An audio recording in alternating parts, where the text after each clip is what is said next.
I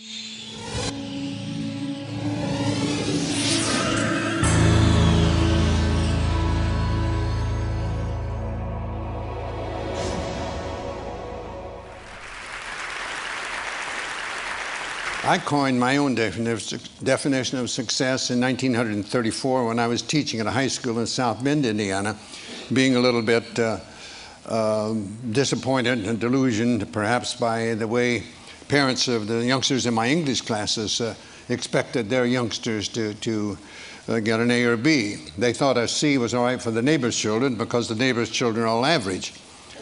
But they weren't satisfied with their own and would make the teacher feel that they had failed or the youngster had failed, and that's not right. The good Lord in His infinite wisdom didn't create us all equal as far as intelligence is concerned, any more than we're equal as far as size, appearance. Not everybody could earn an A or B, and I didn't like that way of judging, and I did know how the alumni of various schools back in the 30s judged coaches and athletic teams. If you won them all, you were considered to be reasonably successful.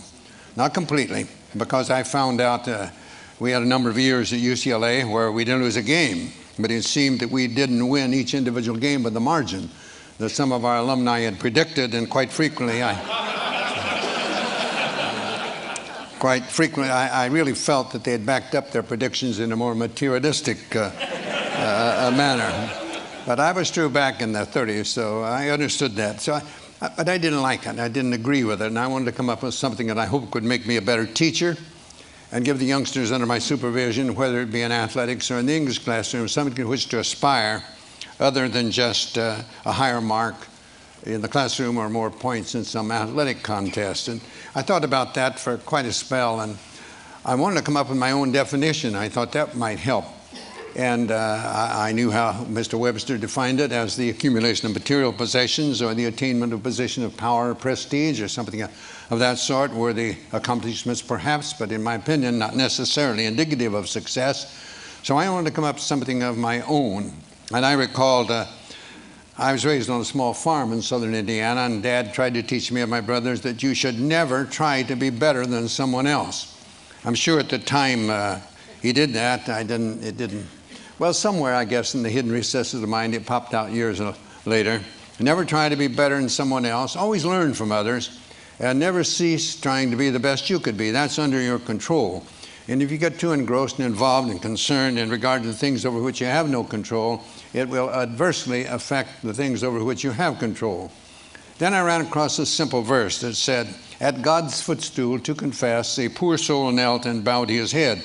I failed," he cried. "The Master said, thou didst thy best." That is success. From those things and one other perhaps, I coined my own definition of success, which is peace of mind attained only through self-satisfaction in knowing you made the effort to do the best of which you're capable. I believe that's true. If you make the effort to do the best of which you're capable, trying to improve the situation that exists for you, I think that's success, and I don't think others can judge that. I think it's like character and reputation. Your reputation is what you're perceived to be.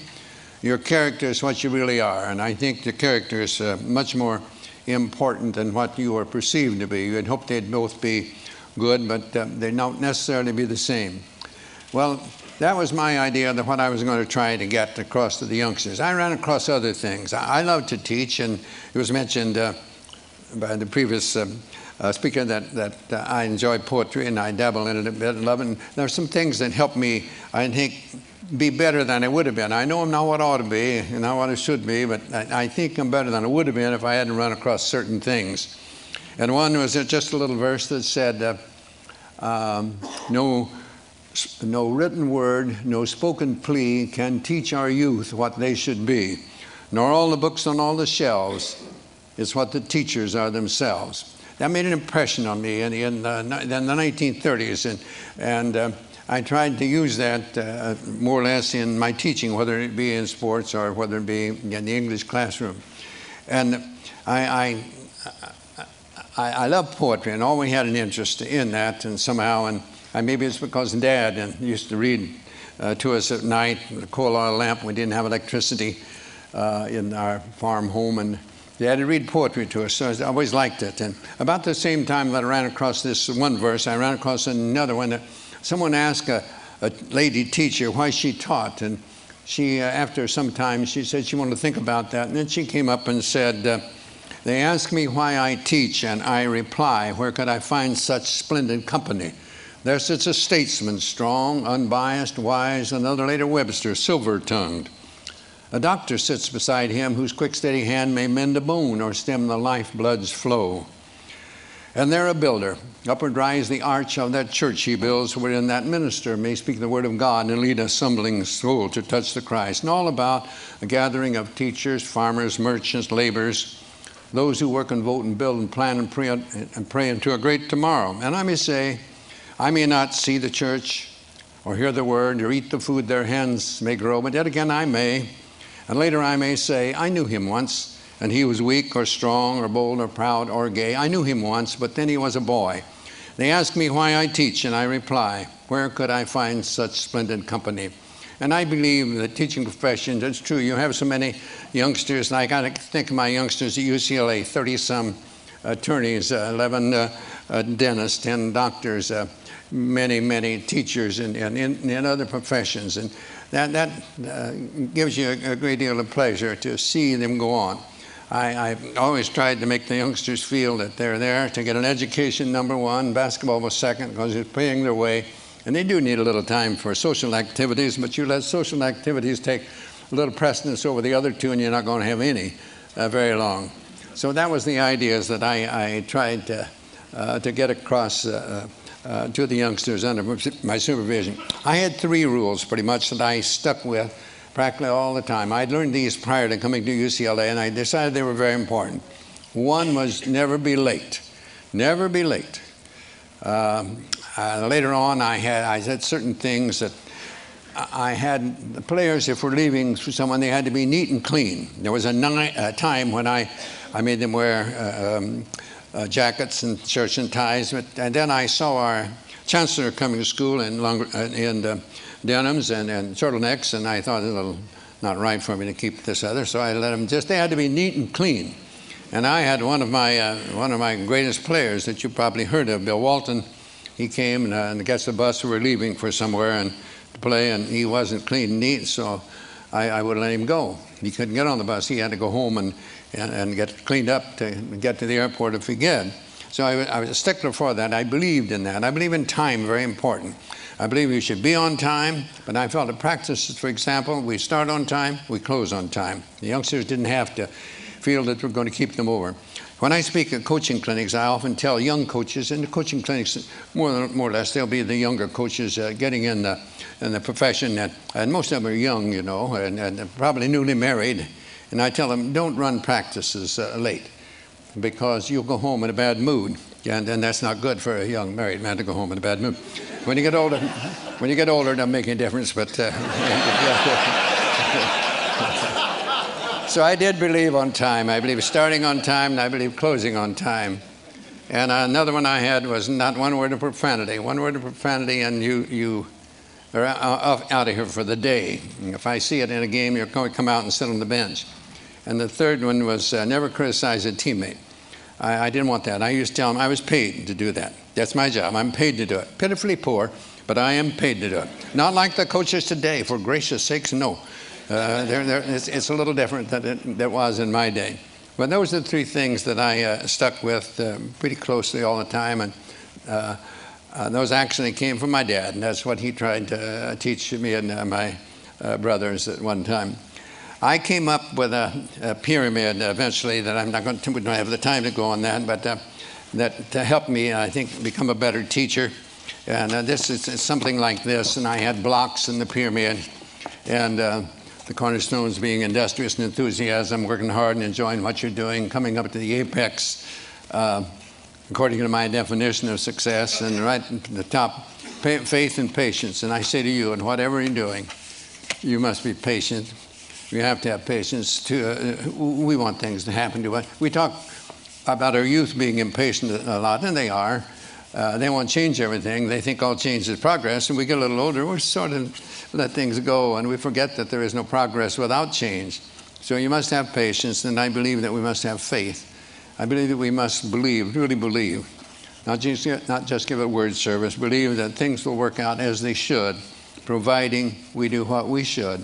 I think our tendency is to hope that things will turn out the way we want them to so much of the time, but we don't do the things that are necessary to make those things become reality. I worked on this for some 14 years, and I think it helped me become a better teacher, but it all evolved around that original definition of success. You know, a number of years ago, there was a Major League Baseball umpire by the name of George Moriarty, and he spelled Moriarty with only one I. I'd never seen that before, but he did.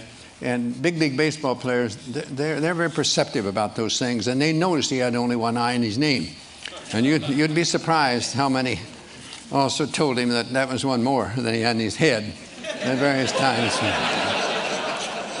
But he wrote something that I think he did what I tried to do in this pyramid. He called it the road ahead or the road behind. And he said, sometimes I think the fates must grin as we denounce them and insist the only reason we can't win is the fates themselves have missed. Yet there lives on the ancient claim, we win or lose within ourselves. The shining trophies on our shelves can never win tomorrow's game. You and I know deeper down there's always a chance to win the crown, but when we fail to give our best, we simply haven't met the test of giving all and saving none until the game is really won, of showing what is meant by grit, of playing through and others quit, of playing through, not letting up, it's bearing down that wins the cup, of dreaming there's a goal ahead, of hoping when our dreams are dead, of praying when our hopes have fled, yet losing, not afraid to fall. If bravely we have given all, for who can ask more of a man than giving all within his span? Giving all, it seems to me, is not so far from victory. And so the fates are seldom wrong. No matter how they twist and wind, it's you and I who make our fates. We open up or close the gates on the road ahead or the road behind. Reminds me of another set of threes that my dad tried to get across to us. Don't whine, don't complain, don't make excuses. You get out there and whatever you're doing, do it to the best of your ability. And no one can do more than that.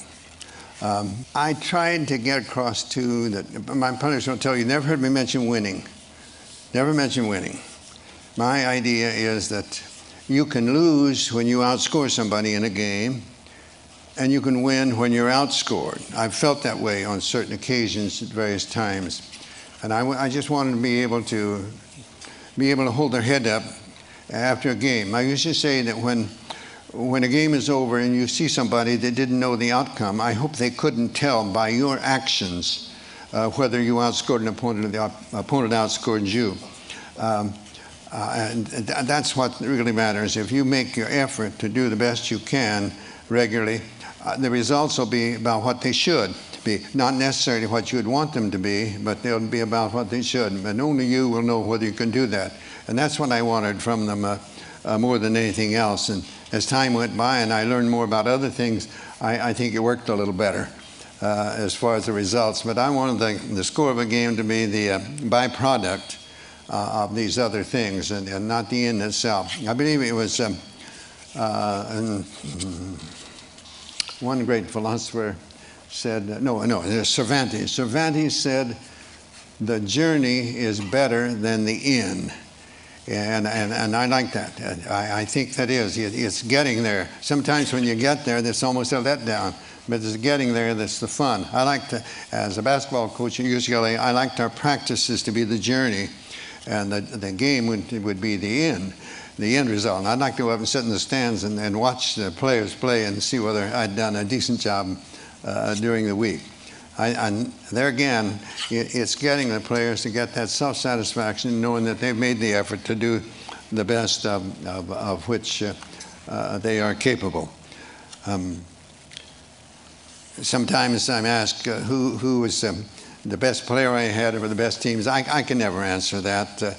As far as the individual is concerned, I was asked one time about that, and it said, suppose that you in some way could make the perfect player, what would you want? And I said, well, I'd want one that knew why he was at UCLA and to get an education, that was a good student, really knew why he was there in the first place. But I want one that could play too. I'd want one to realize that that defense usually wins championships and to work hard on defense. But I'd want one to play offense too. I want him to be unselfish and look for the pass first and not shoot all the time. And I'd want one that could pass and would pass. I've had some that I've had some that could and wouldn't, and I've had some that would and could. You couldn't. So you're challenged. So I wanted that, and I wanted him to be able to shoot from the outside, and I wanted to be able to be good inside too. And I'd want him to be able to rebound well at both ends too. And why not just take someone like Keith Wilkes and let it go at that? He had the qualifications, and not the only one, but he was one that I used in that particular category because I think he made the effort to become the best. There's a couple.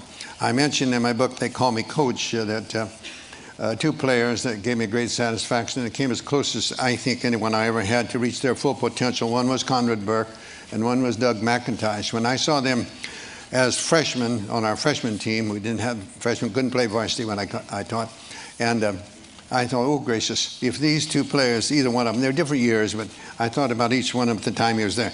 Oh, if he ever makes the varsity, our varsity must be pretty miserable if he's good enough to make it. And you know, one of them was a starting player for a season and a half, and the other one was his next year. He played 32 minutes in a national championship game, did a tremendous for us, and the next year he was a starting player on the national championship team. And here I thought he'd never play a minute when it was. So those are the things that give you a great joy and great satisfaction to see one. Neither one of those youngsters could shoot very well, but they had outstanding shooting percentages because they didn't force it.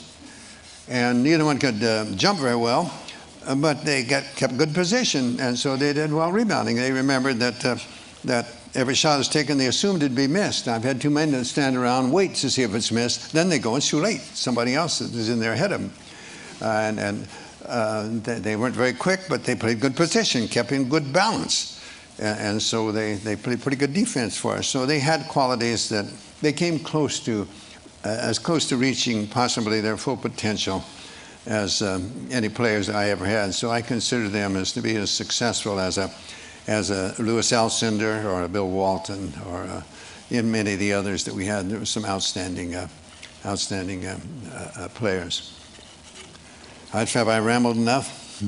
I was heard that when he makes his appearance, I was supposed to shut up.